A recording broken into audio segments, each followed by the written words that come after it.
Y'all, we are back in the building. Sky Squad, where you at? We got a little bit to talk about today. But before we dive into that, if you like reality TV related content, make sure you guys hit that like button, smack it up, flip it, rub it down, whatever you got to do. Okay. And subscribe to the channel if you haven't already done so. So let's talk about Kim Zolciak. And then we're going to talk about something that we didn't get a chance to touch on during our Braxton's recap. And I really want your opinions about this topic. Okay.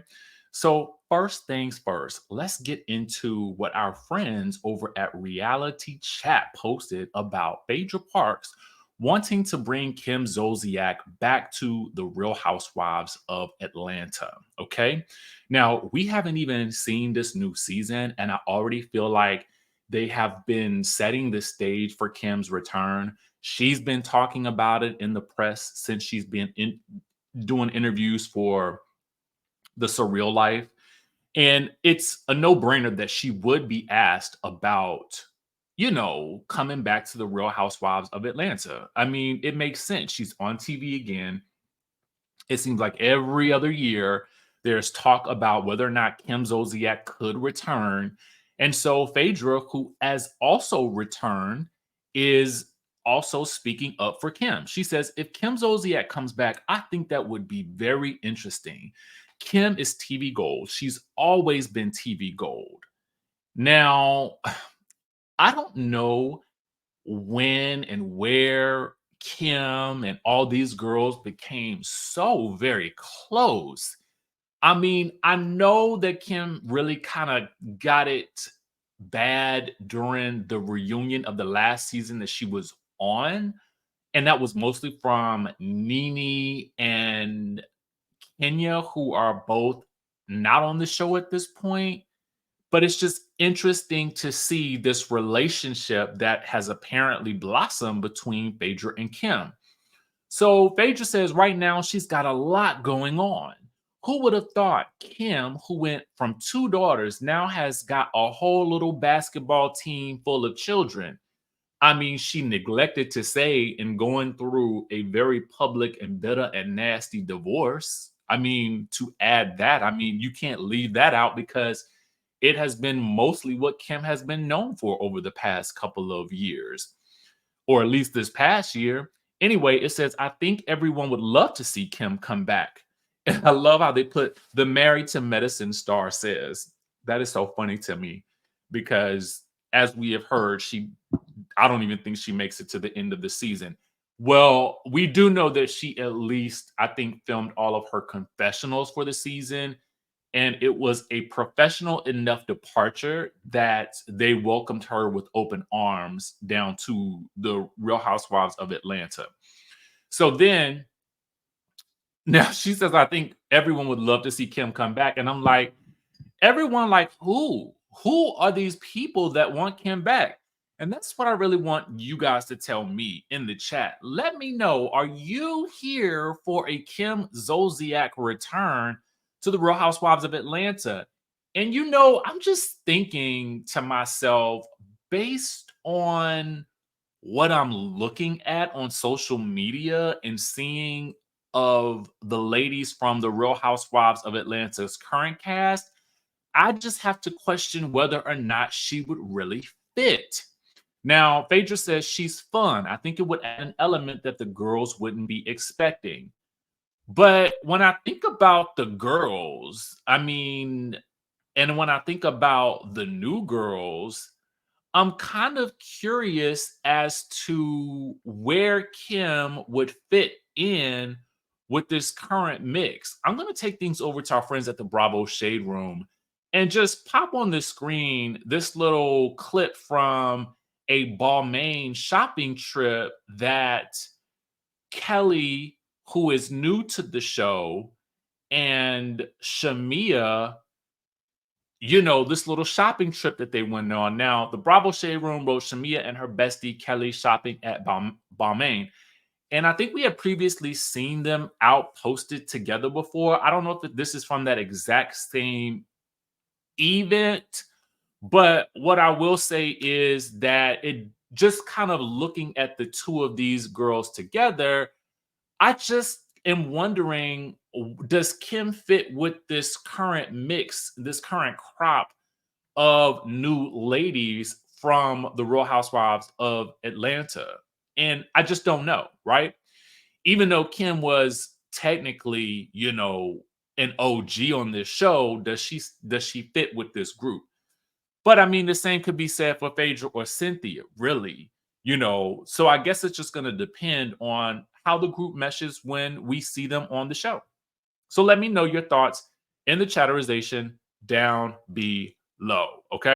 So we now want to talk about Trina and Vaughn. I don't know if you guys happen to catch our episode 3 recap of the Braxtons that we posted on Saturday, but it was from Friday night's episode. And in that recap, well, in the episode itself, there was, a therapy session that Trina went to, and, a lot was conveyed in that. And it was difficult for me to recap, but there was a point that I did not touch on that was posted on the Neighborhood Talk. Now, this was not a clip from the episode. This is a recap that Trina and her husband Vaughn are doing. Now, in the episode, Trina said something to the effect, don't quote me verbatim, that she felt like Vaughn was punishing her for grieving Gabe, who, of course, we know was her ex-husband, who also cared for the kids like they were his own, and who also passed from the cancer. So for Vaughn, being a year into this relationship with Trina,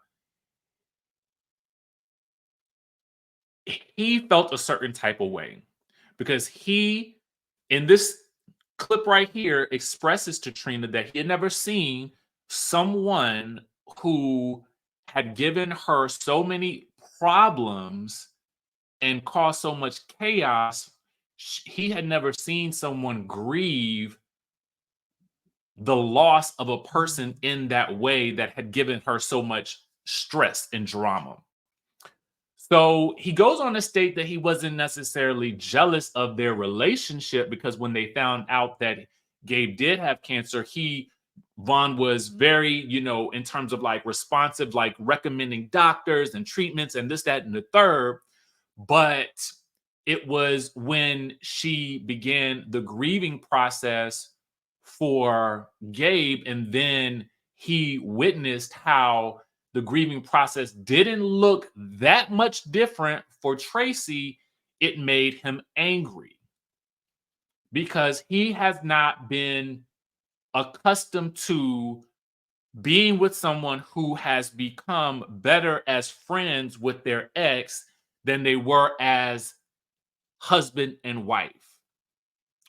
So as a result, I am trying to process now what it has to be like for Trina to try to grieve someone in a natural way while potentially being made to feel guilty about it because of her now husband or relationship's uncomfortability with her sadness.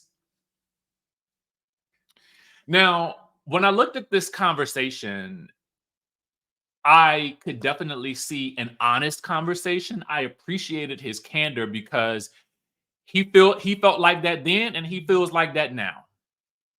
Period.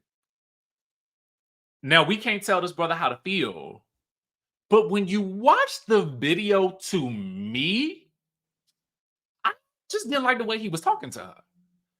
I kind of felt like there were moments when, he was trying to, it felt like assert a level of dominance and intimidation in a certain way, right? Like he would say to her when she was trying to explain herself and how she was feeling, he would say, well, you can't speak for me. You can't speak for me. You can't speak for me.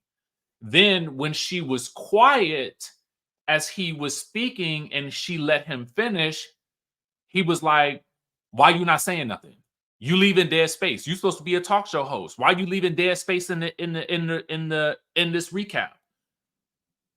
So it was just, to me, it was those little dynamics that bothered me more than him admitting to feeling a certain type of way about her grieving process, which a person has to be able to grieve naturally. Otherwise, that is why that is likely. I can't say for certain, but it would seem as though that would be why, or a big part of the reason that she is in such intense therapy, because she may not have been able to really process that grief for fear of his feelings, putting his feelings in front of her own. That has got to be a level of mind effery. And I'm not saying his feelings aren't valid. I'm just talking about the way he is expressing himself to her in this clip. Okay. Now it's an extended clip. I won't play it here. I will let you guys watch it. I'll put the link in the description down below. But when I watched it in full, I'm just, and he talked about how, he's not the type of person that really gets on here and, talks about how he feels, and he don't really give an F what people think or whatever like that. And that much is clear. Okay. But at the end of the day, I just kind of felt like there was some interesting dynamics to me. Maybe because he didn't really want to be there anyway. I really don't know. And I don't mean being with her. I mean being in doing this recap and talking about this. And I'm certain it's got to be uncomfortable. But I'm like, yo, somebody passed. That somebody who was there for her kids and somebody who she shared a big part of her life with. Like, you got to let people, like, and if you haven't even been through a situation like this, so to kind of like, I just it's frustrating. It's a frustrating watch for me. I respect his honesty. I really do. Because that takes guts and courage to kind of just be like, this is it. This is how I feel. And whether it's right or wrong, that's how I feel. I don't mind that. But I did just feel like, I don't know if I like how he's talking to her, but that's their relationship and that's for them to work out. And if she like it, I love it. Okay.